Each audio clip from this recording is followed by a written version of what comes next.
Hello and welcome to another exciting episode of a Cozy Christmas podcast. I'm your host, Art. And in spite of the groundhog, I hope you've had a wonderful February.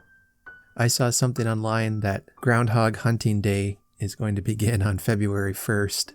I believe this year he saw his shadow, and now we've been subjected to 6 more weeks of this cold winter we've been having here in Iowa. But the Arctic blast has gone through, and it is starting to warm up, if you can call the low 20s to 30s warm. I guess considering last week we had wind chills down to minus 40. It's warmer. Well, wherever you are and whatever side of the earth you're in, whether it's hot or cold, I hope you're having a great February and are looking forward to all the fun Christmas celebrations yet to come throughout this year.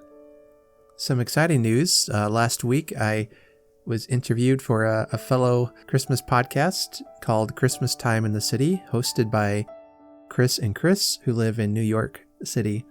And I really enjoy their podcast, even though I'm a country bumpkin myself.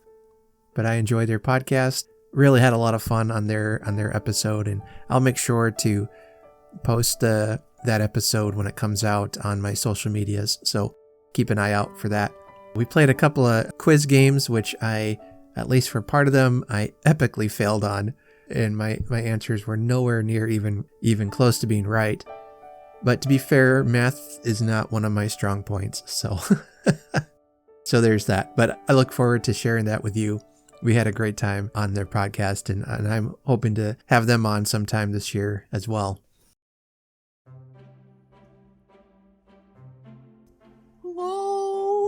Hello, Gracie, and Squishmallow the bear, and I'm joined with Marshmallow the bear. All these bears in our house, it's getting a little crazy. They're kind of our sound barriers. That's right. We can pile up the bears and have a sound barrier. A sound barrier. Isn't that funny, Squishmallow? He nods yes. Good job. All right. Well, we are having a snow day today, and Gracie is having the giggles. We had another snowstorm come through. We are stuck inside. I made brownies, which were delicious. Brownies with chocolate chips.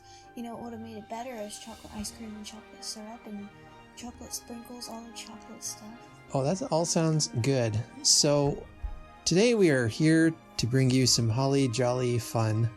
Right, guys? We got more nods from the bears. Okay. I am using what's called the Holly Jolly Christmas. It's a tag on BookTube, and I think it was created by the Book Castle channel, so you can check that channel out. But I've got some questions here about Christmas that I'm going to ask Gracie, and we'll see how she answers. Some of these we may have asked already on a past episode. Are there any juicy questions? Nope, no juicy questions, I don't think. Like, who's your crush at Christmas time? Oh, Santa Claus. No. Santa Claus, okay. That's an acceptable answer. Maybe Rudolph? No, I'm just kidding. No, okay. No. First question is, what is your favorite Christmas movie?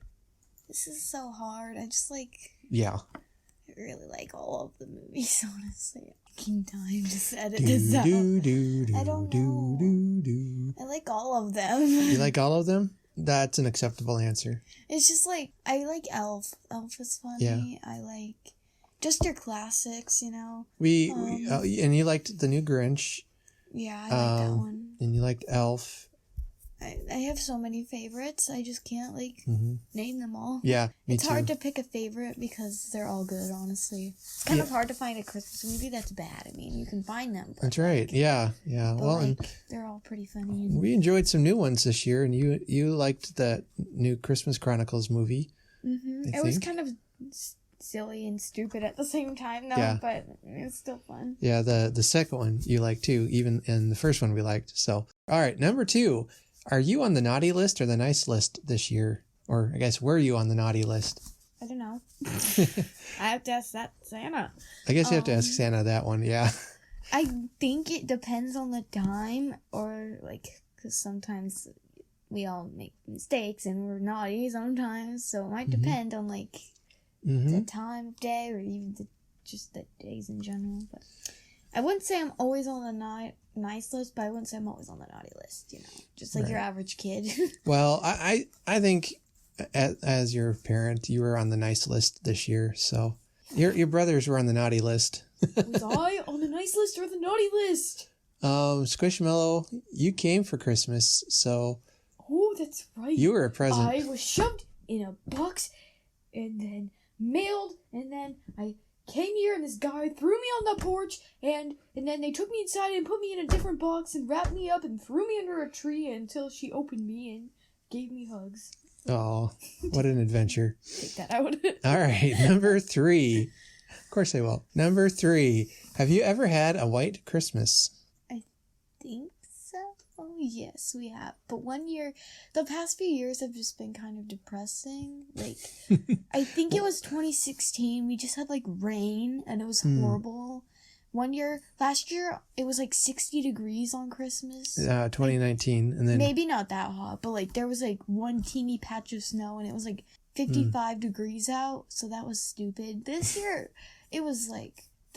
There was a bit of snow. There was a bit of snow. There was more like a dusting, and it was normal winter weather. So, but then a few weeks later, that's when we got attacked with all the snow. Yeah. Man, if it was just a few weeks earlier, then. I know. We need to have Christmas in January. Or February. There We're getting attacked this year in February. Yeah, so. It's been unrelenting this year. We are all ready for spring. We were excited, like in the beginning, like, yay, we get a snow day. But literally, we had no school Monday. We had a late start on Tuesday. Wednesday was our only full day of school because Thursday and Friday we had school off. I don't know why. I know Friday was a teacher in-service day, but Thursday, I don't know why we had school off. But we literally had only one full day of school this weekend. A hot day, so that was So we've been home a lot this week. I'm hoping we can have school tomorrow, though. I think so. I think we'll have it. Bad because it's starting to stop now. This one might not apply to you, but do you start your Christmas shopping on Black Friday or do you wait to the last minute? We start Christmas shopping earlier than Black Friday. Okay, we do sometimes do that, don't we? I don't know. We can already be like ordering presents at like near the beginning of November even. Like, because we just, especially this past year, 2020, because we want everything to be here on time. Mom had us making Christmas lists late October, early November, just because she wanted everything down, so they could order it and get it here on time, because this year's just been stupid. So that's true. But yeah, I say at least 2020 we started even earlier than Black Friday. Some might be last minute. Dad, I'm speaking to you. What? Because, like, I'm like, Dad, okay, we need to go get Sam a present, and it's like Christmas, the day before Christmas Eve. You're like, oh, I gotta go get a present. I'm not kidding. This is the truth. I don't remember that, so it didn't happen. You don't remember? Okay. If you could be in a Christmas movie, which one would you be in and why? I'm probably the Grinch, and I'd want to play Cindy Lou. I don't look anything like Cindy Lou, but no one's actually ever seen my face, but I don't look like Cindy Lou. Yeah, I was just thinking that new Grinch. Are you talking about that one? I'm just talking or just about the Grinch in general. Yeah. Any film? Jim Carrey, probably the live. Like if I was to do the new Grinch, I'd have to play her voice, which I don't sound like Cindy Lou either. But if I did like the original Grinch, Jim Carrey Grinch, I'd have to play her. That's probably more what I was thinking. Interesting. I was thinking I would like to be in the new Grinch, but like actually get to go into the movie world. Yeah, you would play that guy, that little fat guy, the little with round brown, guy, with the brown beard. That's how much you love Christmas. I can't remember his name now, but he was awesome. I love him. The decorations in that animated film look so beautiful. It's really cozy.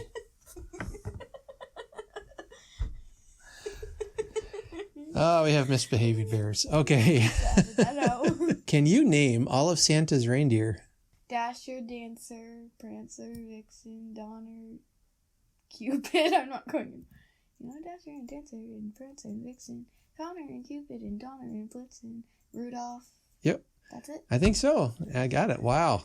You have to think about the song. Yeah. At the beginning, Dasher and Dancer and Prancer and Vixen, Connor and Cupid and Donner and Blitzen. Comet, I think it's Comet and Cupid. Comet and Cupid. Not Donner. No, it's Donner. I thought you said Connor. No, I said... Is it Connor the reindeer? No, it's Donner. He's Donner's understudy. Case Donner. Connor and Cupid. No, it's not Connor. It's Comet. I'm confused. I thought Connor the reindeer nobody talks about. It was Connor. Not Connor, no. Comet and Cupid and Donner. Donnered. Okay, I obviously need some more.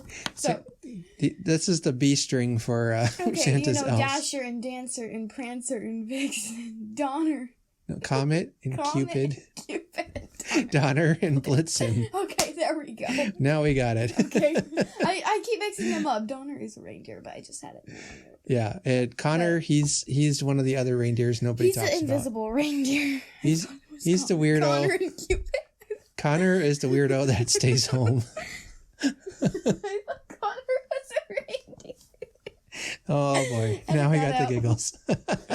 Yeah. All right, so question 7. When does your family put up the Christmas decorations, and who does it? July! No, Squishmallow. Probably late November. Yeah. Like, right? And Dad puts up the tree and Mom puts up, like, the around the house decorations. He'll put up the stuff outside, but my mom does the majority of the decorating, putting all, like, the stuff around the house and stuff, and manger scene, all that stuff. She puts up all, like, the decorations around the house. He puts up the tree and stuff outside. And us kids do just... Ooh. We do the ornament decorating, so... All right, question 8. Is your Christmas tree real or fake? Fake. Yeah, it's fake. We need a new one so bad. Every year there's like 25 million needles all over the floor. One day it's just going to be bare. I know a lot of people get real trees though. It might be fun to do some years. It would be fun to do one year. But we don't want it to be too tall like Buddy the Elves, because he had to jump under the tree to get the star on top, but it didn't quite work out and he fell onto the floor. So. I volunteer to do that. Jump off the couch onto the top of the tree. Woo! No problem. Okay. All right. That out too. Question 9. Peeking at gifts or being surprised? And I know we've talked about this one before. Sometimes I look under the tree at the gifts and maybe touch them a bit, but I don't like peek in the wrapping paper or in the box or anything because that kind of ruins it. It does. And as far as I know, my kids all have been pretty good at not sneaking and snooping in their presents. I was awful at it when I was a kid, as I think I've shared that story before. I sometimes guess what's in the box. Like, I'll look at that. I'm like, that looks like that. That looks like that. One year on my birthday, there was this Lego set I really wanted. So I looked at all of my presents, and I'm like, that looks about the size of that Lego set. I think that's in there. And then it was. Oh, this next question is a visual one, but it says, show us your ugly Christmas sweater if you have one.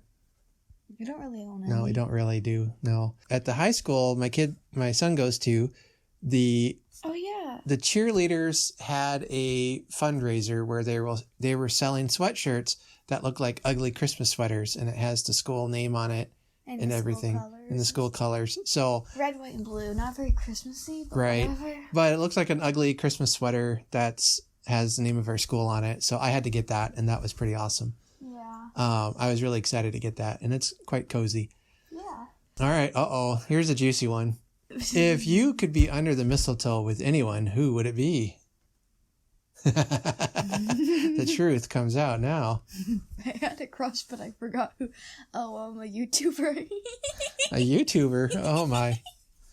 Okay, enough said. Let's move on. I'm not naming the person. Okay. Interesting. I'll have to see what you're watching on YouTube now. How about one of your bears? Let's just say one of your bears, and we'll call it good. Or Santa Claus or something. I would want to be under the mistletoe with your mom, of course. Or, no, never mind. Okay, I'm just going to be quiet too. This is awkward. Can we move on? New question. Number 12. Does your family have a special Christmas recipe you like to make? I'm still recovering. I'm so embarrassed. Oh, man. We got the giggles now. It's not the giggles. It's the nervous laugh. Because you're going to go around YouTube looking at every boy and trying to decide which one's my crush.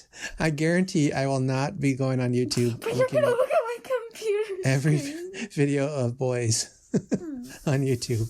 I can promise you I won't do that. Snowballs. Oh, the snowball cookies? Mm-hmm. Yeah, those are good. They're kind of like... I don't know where, like, Mom got the recipe for that, but I don't see anyone else who makes them. Are you a pro present wrapper? No. Or do you fail miserably? Yeah. Miserably, definitely. Yep, same. I cannot wrap a present nicely. The only one who can wrap a present nicely is our grandparents and maybe our mom. Yeah, Mom does a good job. Grandma and Grandpa do. I've been over at friends' houses, and they're, like, perfect wrapping, and I'm like...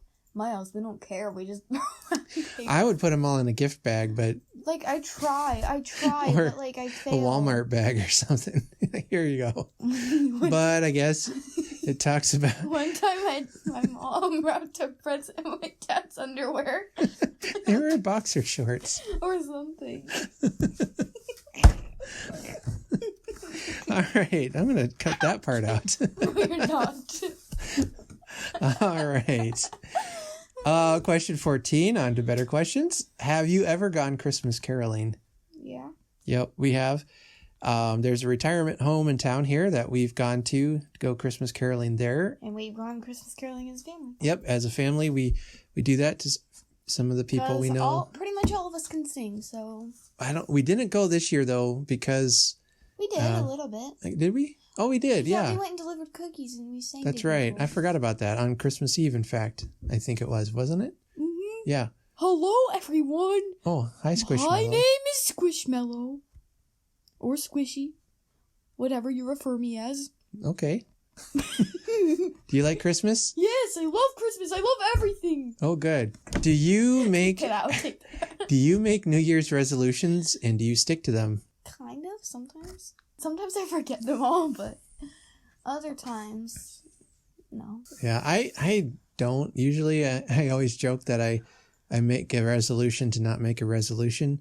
But this year I honestly wanted to try to do more exercise and do better at that, but I don't think you're doing very well. It's not going so well. This last couple of weeks have been okay, but since the weather's been so bad, it's been really hard to get out and get exercise. Last question. You have been granted one Christmas wish. What is it for? I'd wish for everyone to just have a family that they could celebrate with and stuff. I know it sounds kind of sad, but it's true. That would be a wish I would make. Wow, yours is way better than what I was going to say. What would you mean? I was going to say I want all the books on my Amazon wish list. Well, I feel bad now. No, No, that's a good wish, though. If I would, I just want everyone to have a family to celebrate with. That would be my wishes. Yeah. Even if they, can't get gifts or anything. I feel like family is the main part of Christmas. So. Mm-hmm. Well, if it weren't something kind of like that, I would probably wish to get everything I have on my list. But okay. Yeah. I guess I was being a little selfish here, but no, that's a good wish. That everyone would have a family to celebrate I know with. It's kind of sad. You just kind of want to sit in your room and cry, but don't do that. Yeah, well, that's a good wish. I think that definitely puts you on the good list for today. Yay! I just did a Google search of cute Christmas bears, and now we're gonna go look at those for a while. He's so cute. Okay. Sorry, okay. I have problems. I just brought up a picture. Oh, look at this little one. He's holding a candy cane. All right. Well, we're going to go look at Christmas teddy bears. You all finish listening to the rest of the episode, and we'll talk to you next time. Goodbye. Goodbye.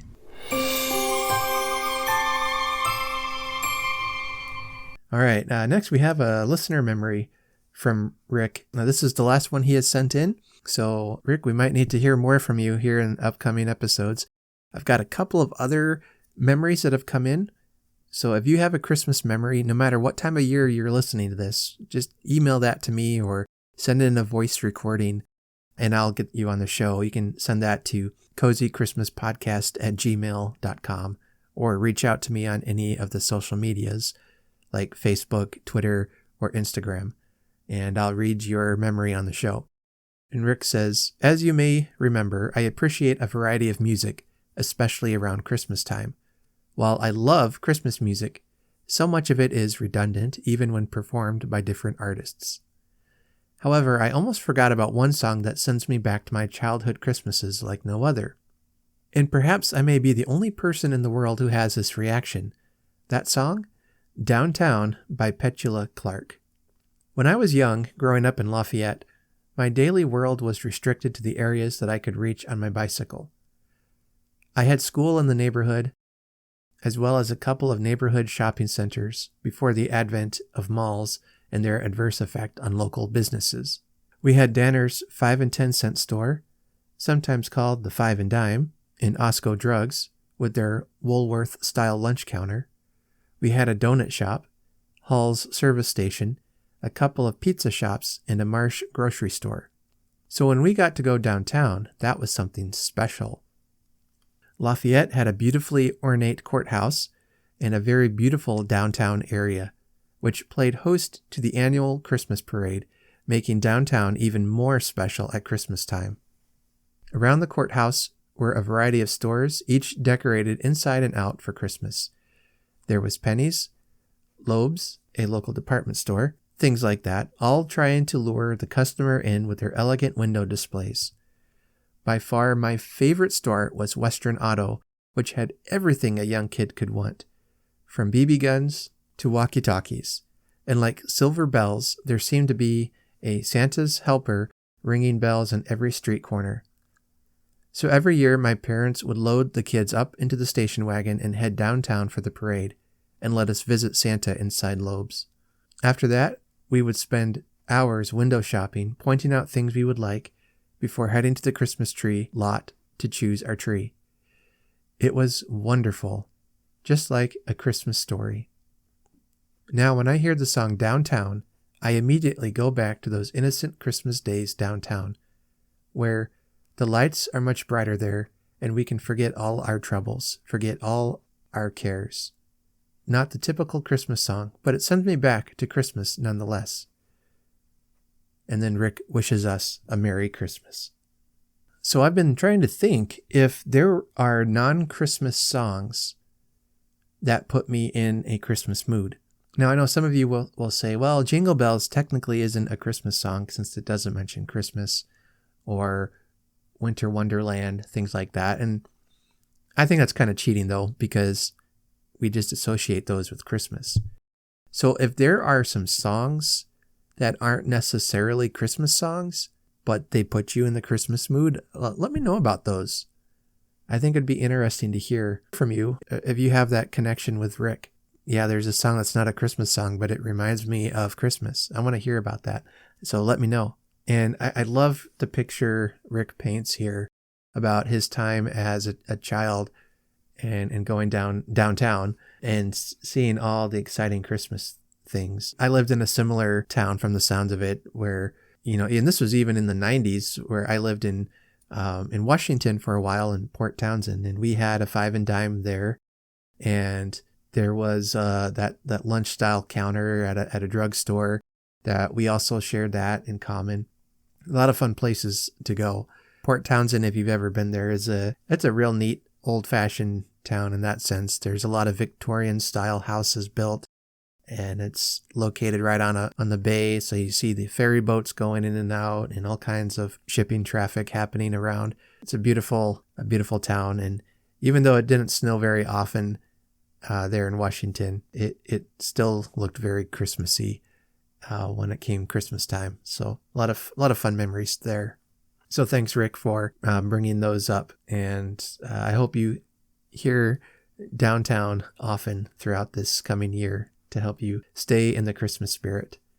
So if you want to be awesome like Rick, send me your favorite Christmas memory, a tradition, a funny story, whatever you want, and I'll read it on the show and send you a Christmas card and a podcast sticker as my way of saying thanks for sharing. And again, you can send those to cozychristmaspodcast@gmail.com, or on any of my social medias. All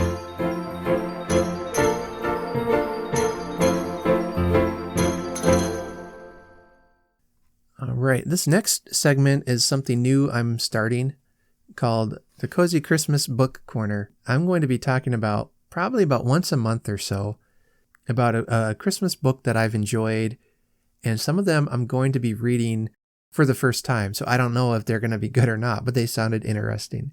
And then there's going to be some that I have read that I can say for sure that this is a good one.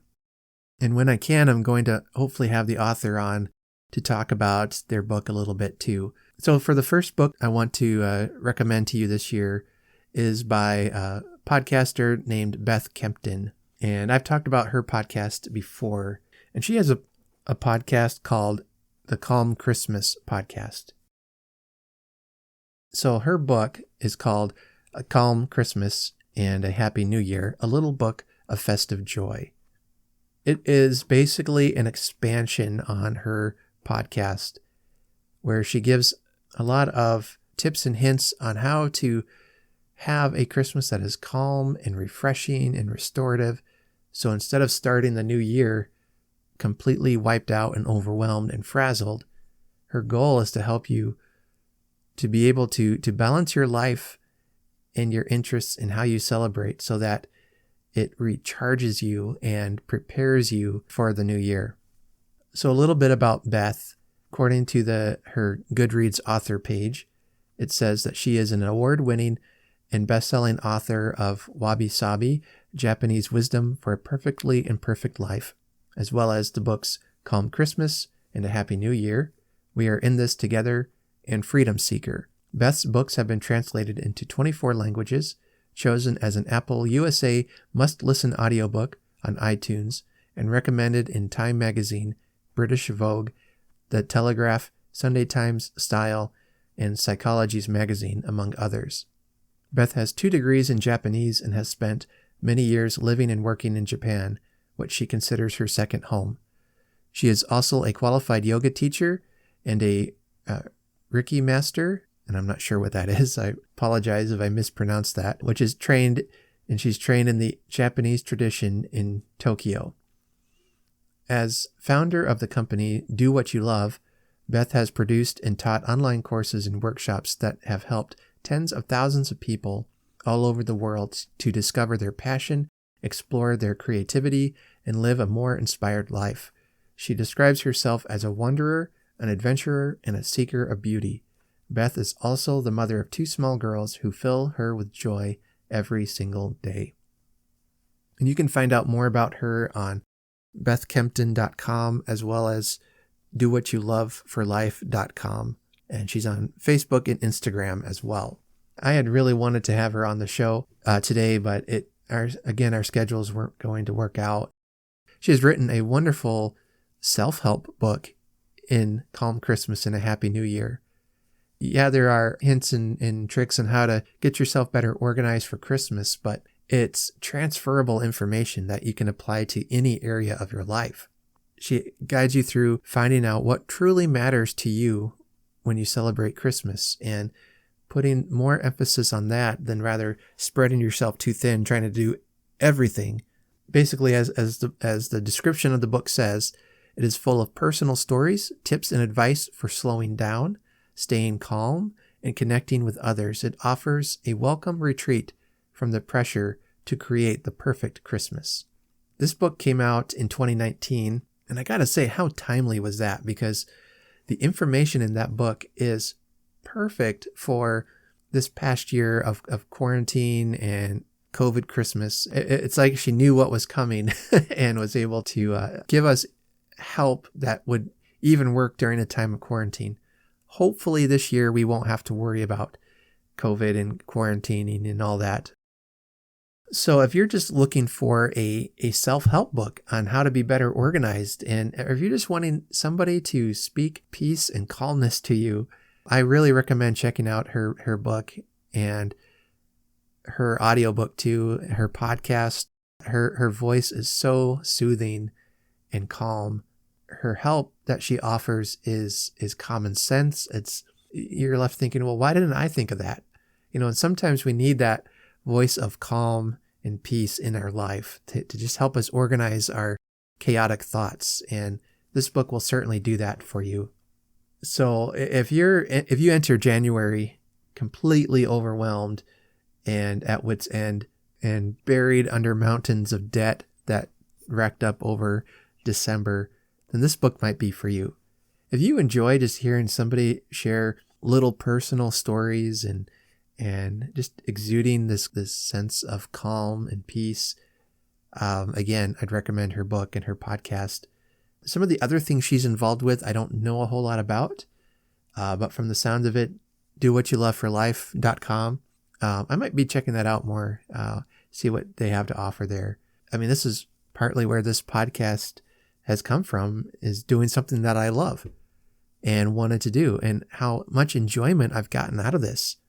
That has offered no, financial security, no fame or fortune has come along, but it's something that I've really enjoyed and has been a bright spot in a very dark year last year. I'd encourage you to check her work out and pick up this book if you like, and have it be on your shelf for this coming Christmas. Right now is probably the best time to start reading it, because she'll have things for you to do throughout the year to help you get ready for Christmas. All right, in March, we'll have another book. I don't know what that will be yet, so stay tuned for that. And I'll try to make it a variety of old books and new books that are available out there.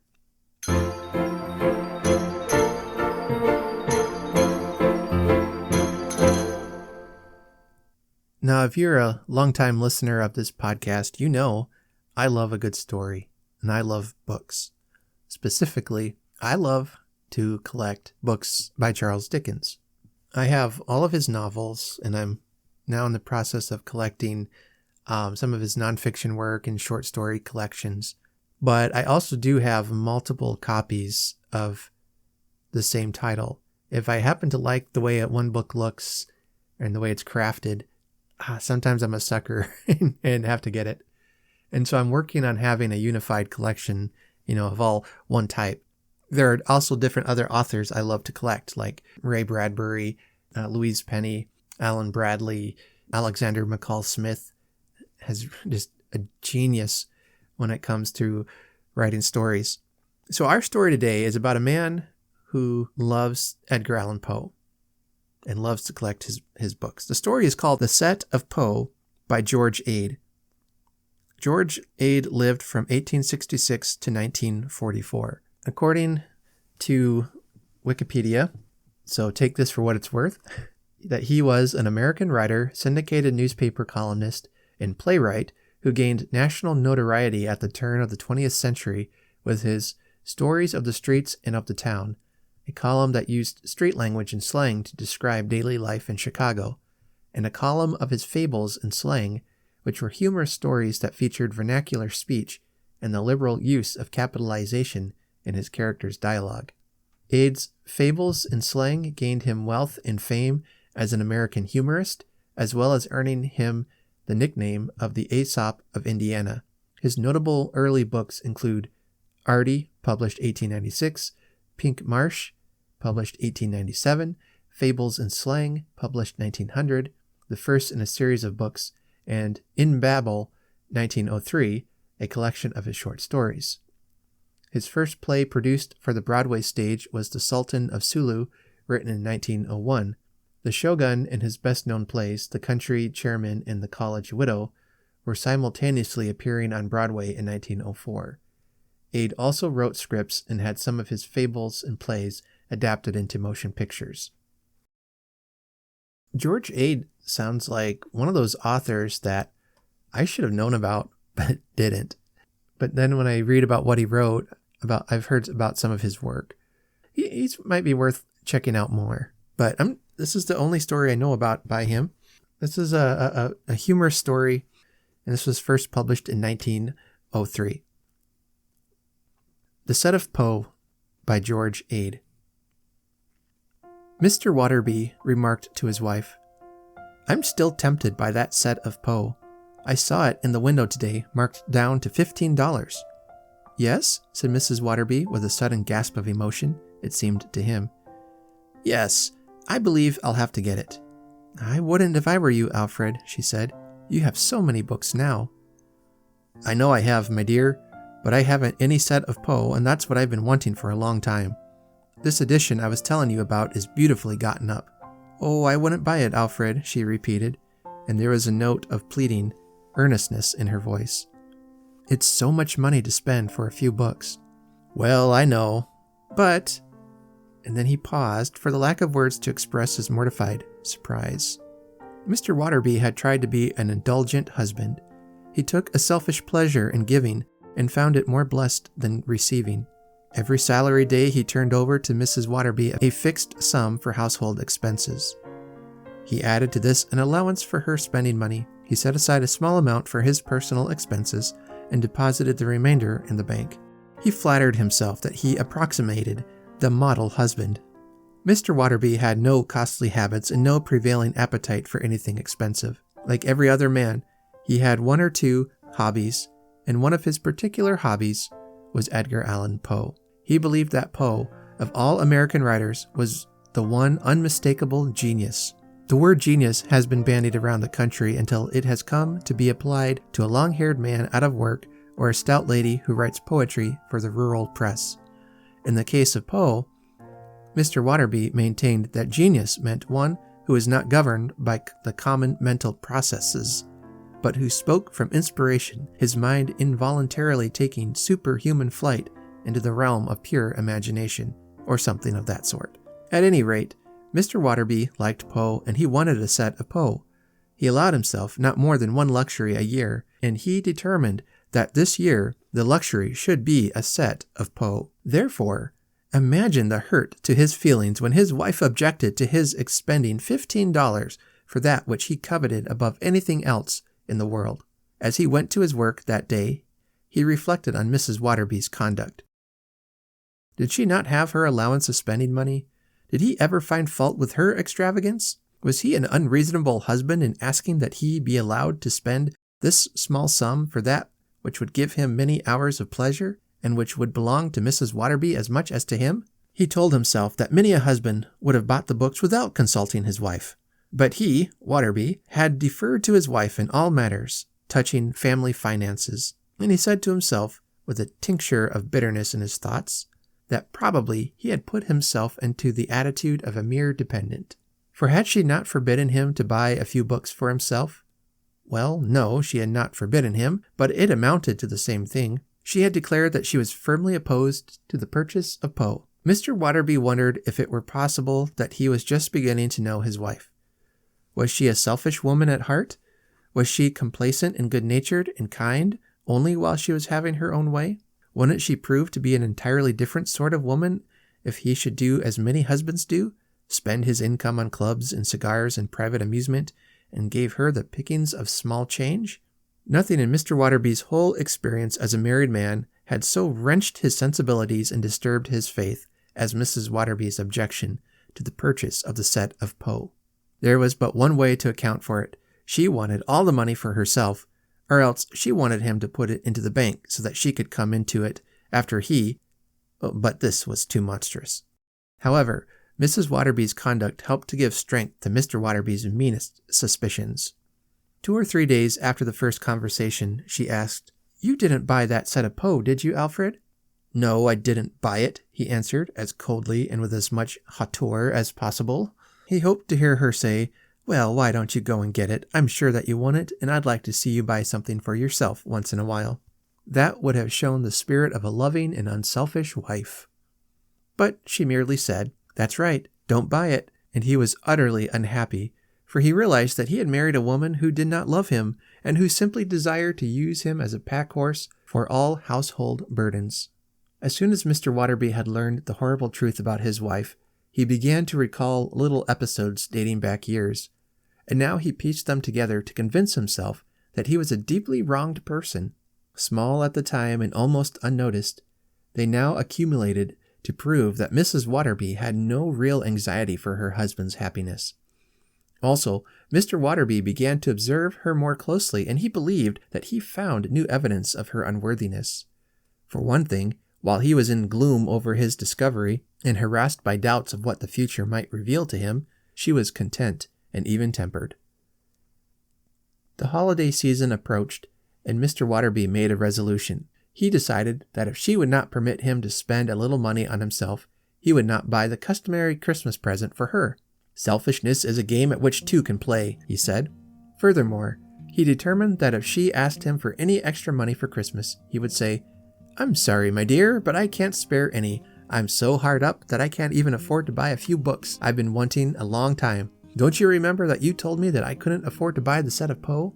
Could anything be more biting as to sarcasm or more crushing as to logic? He rehearsed the speech and had it all ready for her, and he pictured to himself her humiliation and surprise at discovering that he had some spirit after all and a considerable say-so whenever money was involved.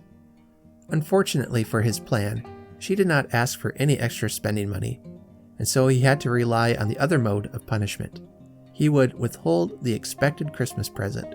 In order that she might fully understand his purpose, he would give presents to both of the children. It was a harsh measure, he admitted, but perhaps it would teach her to have some consideration for the wishes of others.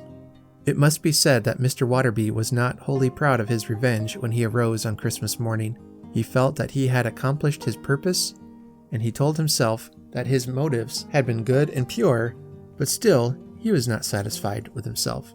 He went to the dining room, and there, on the table in front of his plate, was a long paper box containing 10 books, each marked Poe. It was the edition he had coveted. "What's this?" he asked, winking slowly, for his mind could not grasp in one moment the fact of his awful shame. "I should think you ought to know, Alfred," said Mrs. Waterby, flushed and giggling like a schoolgirl. "Oh, it was you. My goodness, you've had me so frightened. That first day when you spoke of buying them and I told you not to, I was just sure that you suspected something.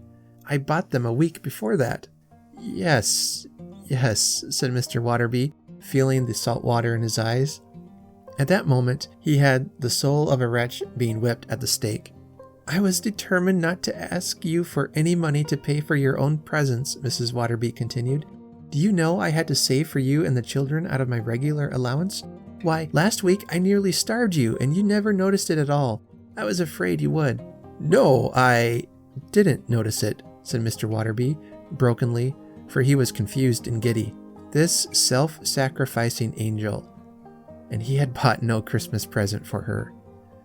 It was a fearful situation, and he lied his way out of it. "How did you like your present?" he asked. "Why, I haven't seen it yet," she said, looking across at him in surprise. "You haven't? I told them to send it up yesterday." The children were shouting and laughing over their gifts in the next room, and he felt it his duty to lie for their sake. "Well, don't tell me what it is," interrupted Mrs. Waterby. "Wait until it comes. I'll go after it." And he did go after it, although he had to drag a jeweler away from his home on Christmas Day and have him open his great safe.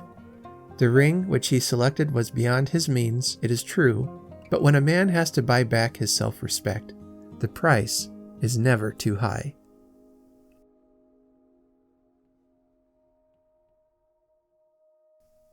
And that is The Set of Poe by George Ade. I love that story. Mr. Waterby is awful, and he does not deserve his wife. She is a gem. Just a fun reminder to us that we may not know the whole story, and let's think kindly of people and think the best of them. You know, I see the story almost as an alternative to the gift of the Magi, where both married couples there give sacrificially to each other, and they have each other's best interests in heart and in mind. But in this story, you know, he's let selfishness come in and greed.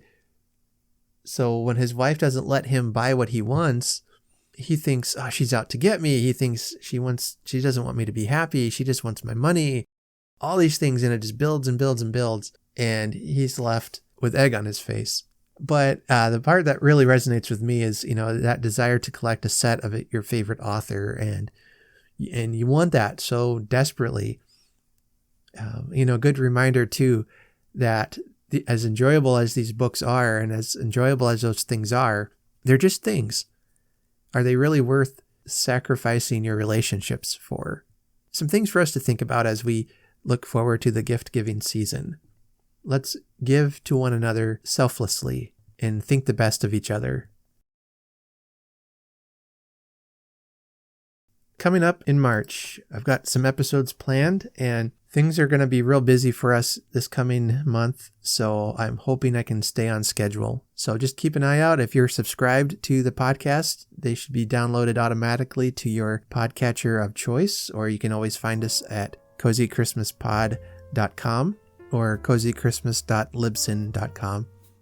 Both sites will get you there. So in March is a holy time for many Christian faiths, and I'm planning to talk about things that relate to faith and Christmas as we lead up to Easter in the first part of April. Now, I don't want to exclude those who may have a different faith or no faith at all, and I would certainly welcome you to the discussion. And so let me know how you celebrate Easter, or if you even do or not. Do you celebrate Christmas, and is it religious for you, or is it something different? As I've said, I'm here to learn. I'm not here to debate or criticize or condemn. That's not the purpose of this podcast.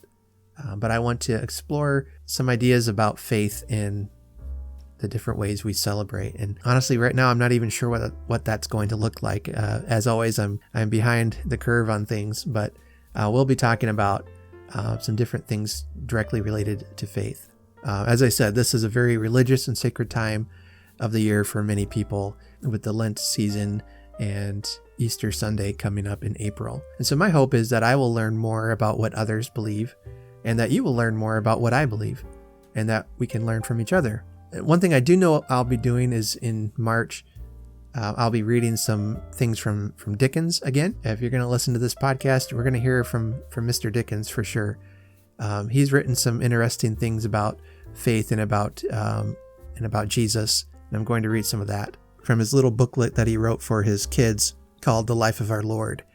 And so we'll look at that story and some of its history. It's a really interesting part of Dickens's life. A lot of fun things ahead. There'll still be some stories. We'll continue to celebrate Christmas throughout the year. All right, so with that in mind, do be in touch with your Christmas stories and memories, and any happy thoughts you have from this past year. I'd love to hear them. You can, again, send those to cozychristmaspodcast@gmail.com. To help support the show, you can go to ko-fi.com, and for the price of a cup of coffee, you can help support us. That's ko-fi.com/cozychristmas.